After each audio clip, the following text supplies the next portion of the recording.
Eh bien, bonjour à toutes et à tous, c'est Météo37, j'espère que vous allez bien en tout cas, moi ça va super et aujourd'hui on se retrouve pour cette nouvelle vidéo, ce nouveau point météo où nous allons parler de la situation à venir sur notre pays. Alors non pas pour les prochaines semaines, même si on va en parler un tout petit peu dans ce point météo, mais surtout les tendances à venir un petit peu plus au long terme et à partir notamment de la seconde quinzaine de novembre, hein, après le 15 novembre, avec des changements qui sont certainement annoncés déjà à l'échelle hémisphérique. On va parler des signaux qu'on a et des changements que l'on va avoir, que ce soit dans la troposphère ou la stratosphère, parce que nous avons pas mal d'éléments à surveiller et pas mal de signaux qui appuient sur cette possibilité de changement à partir de la mi-novembre. Alors, actuellement, on est toujours sous l'influence des conditions anticycloniques, hein, vous le savez, dans la moitié nord, il fait gris, nuages bas, brouillard, brouillard le matin, nuages bas l'après-midi, avec des températures qui ont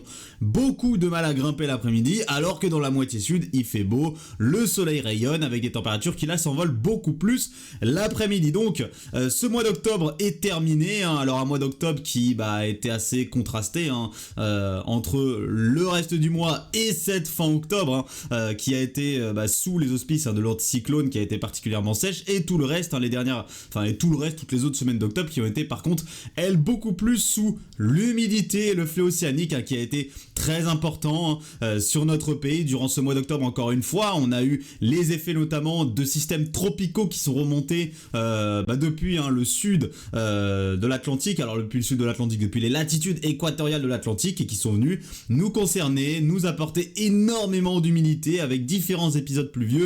Un premier, souvenez-vous, avec Kirk des Pays de la Loire jusqu'aux Ardennes, et l'autre avec Leslie, qui nous a apporté un épisode séminole très très très conséquent dans le sud-est du pays, avec des pluies qui avaient concerné de très très nombreux secteurs et une énorme pour la saison, oui, énorme dégradation orageuse dans le sud du pays, avec plus de 33 000 impacts qui avaient été enregistrés. Donc beaucoup de pluie, surtout dans le sud-est, avec les différents épisodes séminoles et méditerranéens qu'on a eu durant ce mois d'octobre, un mois d'octobre qui finit à plus 40% et une anomalie thermique de plus 1,5 degré.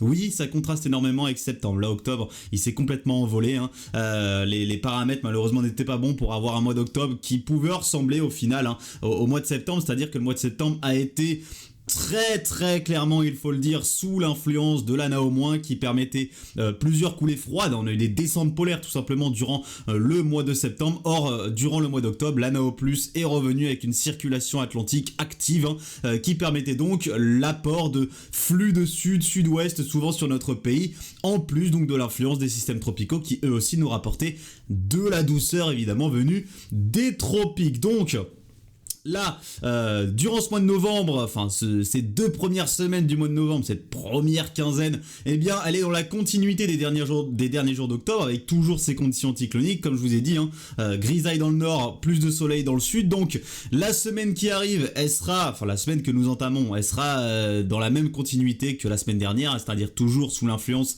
de conditions anticycloniques, mais on pourrait avoir quelques petits changements, c'est-à-dire quelques petits ajustements, quelques petites choses différentes, avec notamment quelques gouttes froides qui pourraient venir se promener notamment du côté de la Méditerranée. Alors pourquoi ?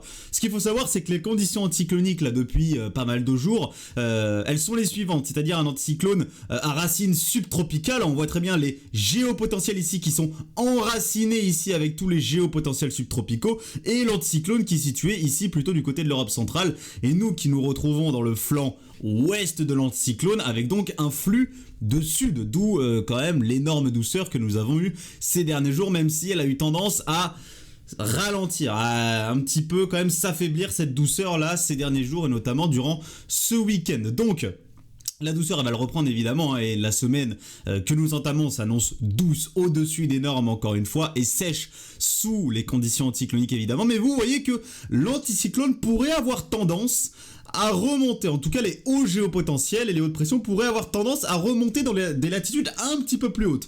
Donc c'est-à-dire que là, nous n'aurons plus vraiment des racines subtropicales très très solides comme on a eu pour l'anticyclone cette semaine, mais nous pourrions avoir quelques gouttes froides qui pourraient se promener en dessous des hauts géopotentiels qui vont remonter très très haut. Vous voyez qu'on est sur les latitudes scandinaves là, Donc quelques gouttes froides pourraient venir se promener, et instabiliser un petit peu les conditions du côté de la Méditerranée. Alors on reste, vous le voyez, influencé par de très hautes pressions, donc on n'attend pas un énorme épisode méditerranéen ou Cévenol, machin, non. On attend juste quelques entrées maritimes, voire même juste quelques pluies, du côté du golfe du Lion, avec entre 10, 20, voire 30 mm qui seraient possibles, notamment en se rapprochant des côtes méditerranéennes. Et c'est surtout le Languedoc et le Roussillon qui sont exposés à ces pluies, des secteurs qui ont besoin de pluie, donc là c'est une bonne nouvelle pour ceux qui habitent là-bas et évidemment pour l'agriculture et les différents métiers qui ont besoin d'eau du côté notamment du Roussillon. Le reste du pays par contre malheureusement ce sera au sec, on sera toujours influencé par les hautes pressions, par l'anticyclone continental qui vous voyez va rester extrêmement solide avec donc de la douceur surtout encore une fois dans la moitié sud alors que nous pourrions encore avoir quelques brouillard, quelques nuages bas encore une fois, notamment dans la moitié nord du pays, mais dans la moitié sud, voilà, la douceur sera toujours présente, avec le soleil qui pourrait de nouveau briller les après-midi, et comme je vous l'ai dit, ce sera plus compliqué au nord. Voilà la situation à venir pour la semaine prochaine, donc évidemment cette instabilité, ces possibilités d'instabilité, ce sera surtout à partir de la deuxième partie de semaine prochaine, et notamment à partir de la journée de vendredi, des journées de jeudi-vendredi, avec ces pluies donc qui pourraient concerner la Méditerranée. Vous voyez, on voit très bien toutes ces gouttes froides et ces basses pressions juste ici du côté de la Méditerranée qui pourraient venir instabiliser un petit peu ces secteurs-là. Alors on aura le temps d'en reparler dans les détails. La France sera très très loin d'être le pays le plus concerné évidemment par l'instabilité et les pluies les plus fortes. Ce sera plutôt un petit peu plus au sud, encore une fois du côté de la péninsule ibérique, de la mer Méditerranée dans son ensemble. Mais nous on sera vraiment très très en limite du côté plutôt du golfe du Lion avec quelques pluies qui pourraient donc venir déborder.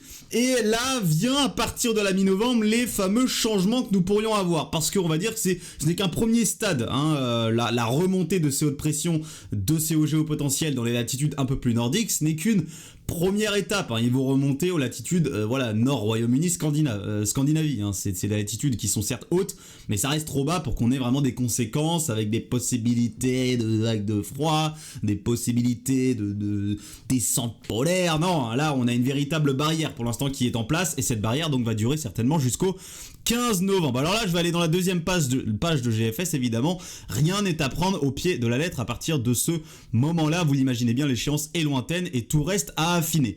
Ce n'est qu'un signal, mais je voulais vous présenter le signal qui est actuellement proposé par le modèle américain. C'est-à-dire que l'anticyclone qui nous... on va dire que nous sommes actuellement le 15 novembre.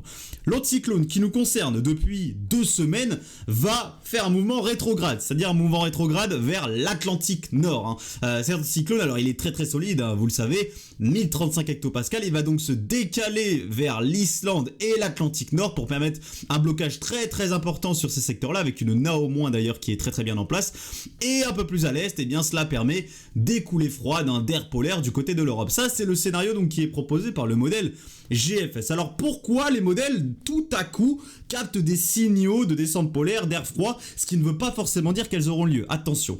Eh bien c'est parce qu'on va avoir quelques bousculements, et là il va falloir aller plutôt à l'échelle hémisphérique. Donc...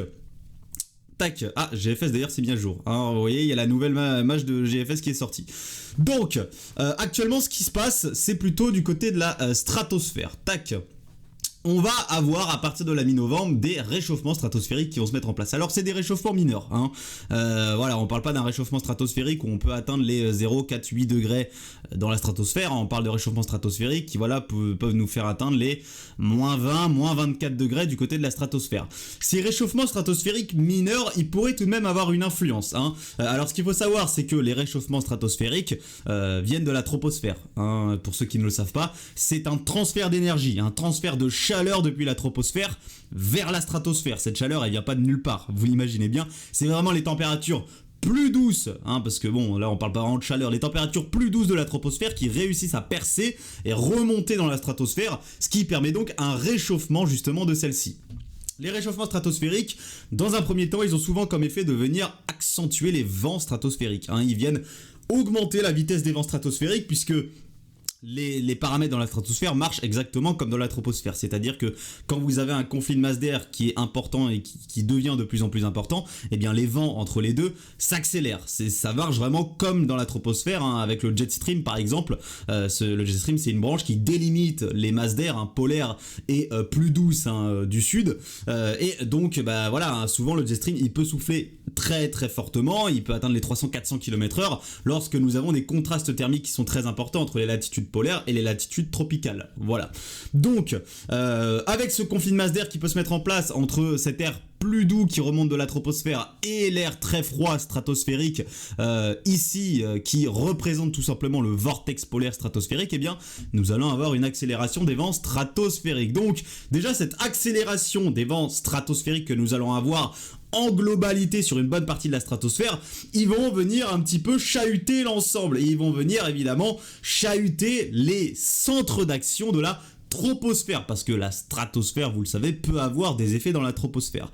Alors là, ce qu'il faut savoir, c'est que ces réchauffements stratosphériques, ils vont pas vraiment avoir d'effet sur le vortex polaire stratosphérique, puisque regardez, on voit très bien qu'il reste très honnêtement en place, qu'il ne s'affaiblit pas vraiment, que les températures ne fluctuent pas vraiment du côté du vortex polaire stratosphérique. La seule chose qu'il fait, c'est se déplacer évidemment dû à l'influence de ces réchauffements stratosphériques. Donc on a des déplacements du vortex polaire stratosphérique, mais on n'a pas d'affaiblissement de celui-ci, hein. Vous voyez qu'il reste très bien en place et qu'il reste quand même assez costaud, notre vortex stratosphérique. Non, les effets que nous allons avoir, c'est plutôt du côté du vortex polaire troposphérique. C'est lui qui va vraiment capter les effets des différentes dynamiques et des différents transferts de chaleur et d'énergie qu'on va avoir à partir de la mi-novembre, hein. Et donc celui-ci, il va tout simplement certainement s'affaiblir, hein. Le vortex polaire troposphérique va s'affaiblir, et ça d'ailleurs ces signaux-là on les capte déjà actuellement dans les prévisions des modèles américains sur l'AO, l'oscillation arctique, hein, et je vais vous la montrer dès maintenant. Ça c'est l'AO, voilà, AO index, oscillation arctique. Plus elle est négative, plus le vortex polaire a tendance à être affaibli et à onduler. Et là, on voit très bien que c'est exactement ce qu'il va se passer. L'AO va certainement diminuer et passer dans des valeurs négatives à partir de la mi-novembre. Alors, évidemment, affaiblissement du vortex troposphérique et tout simplement descente et passage dans le négatif de l'AO index ne veulent pas forcément dire qu'on va avoir des coulées froides en Europe. Là pour ça il faut tout simplement avoir les synoptiques nécessaires pour. Mais là l'américain il tend à accentuer les possibilités de blocage nord-atlantique et possiblement même de blocage groenlandais. Donc à partir de ce moment là, oui, la synoptique est largement favorable à des possibilités de coulées froides du côté de l'Europe. Mais maintenant ça reste des scénarios à long terme. Alors même si ça fait plusieurs jours qu'il réagit et qu'il insiste sur son scénario, ça ne veut pas dire que ces scénarios sont fiables, que ça va arriver forcément. Non, il va falloir se rapprocher de l'échéance et affiner tout ça, hein. Donc je vous en reparlerai évidemment. Et on a d'autres actuellement paramètres atmosphériques qui appuient sur ces signaux que nous avons à partir de la mi-novembre, et sur ça je vous parle encore une fois, et oui je vous en parle encore une fois, des événements EAMT+, qui vont avoir lieu du côté de l'Asie, du sud-est, notamment pour la partie du mois de novembre, cette deuxième quinzaine de novembre. De nouveaux événements EAMT+, sont possibles avec une augmentation encore une fois de l'AAM. L'AAM, souvenez-vous, c'est un indice, hein, d'oscillation des vents. En résumé, c'est ça, c'est un indice d'oscillation des vents. Plus la AM est positive, plus vous avez une possibilité d'oscillation des vents, et à partir du moment où les vents oscillent, eh bien vous avez de plus en plus d'échanges thermiques nord-sud, et donc vous avez plus de possibilités d'avoir des descentes polaires aux moyennes latitudes. Donc la AM, elle va fortement augmenter à partir de la mi-novembre, hein. Tous les indices sont en accord actuellement là-dessus, alors qu'elle était repassée, hein, dans le négatif là depuis ces dernières semaines. Donc c'est un signal en plus qui vient appuyer sur ces possibilités de descente polaire aux moyennes latitudes. Donc maintenant, tout cela reste à confirmer et à affiner évidemment là dans les 10 prochains jours on va dire, hein, puisque dans 10 jours on sera le 14 novembre, donc on sera à peu près à la mi-novembre et on se rapprochera fortement de l'échéance.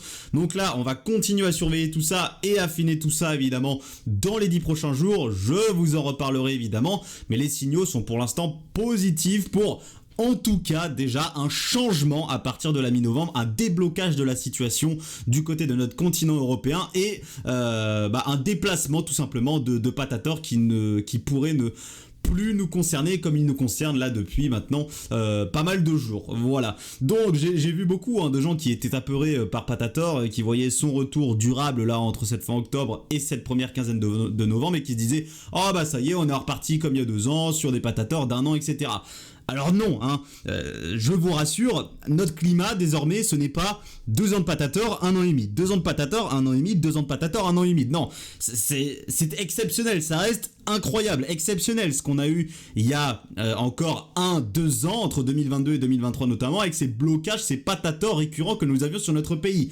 C'était des situations qui étaient déjà arrivées avant, ça ne veut pas dire que c'est une récurrence qui s'est mise en place et que c'est ce que nous allons avoir maintenant à chaque fois. Ce ne sera pas un cycle de 2 ans de Patator, 1 an et demi, 2 ans de Patator, 1 an et demi. Ça peut arriver qu'on ait 2 semaines ou un petit peu plus de 2 semaines de d'anticyclone et de Patator sur notre continent européen. Voilà, et ça arrivera encore, mais attention de ne pas être entré dans une espèce de paranoïa, de traumatisme des Patators d'il y a encore 1 ou 2 ans. Ça peut arriver que nous ayons plusieurs semaines d'affilée sous conditions anticycloniques. Merci à tous donc d'avoir suivi ce point. Moi je vous retrouve évidemment dans les prochains jours pour continuer à parler de la situation et d'affiner tout ça. C'était Météo 37. Bye tout le monde.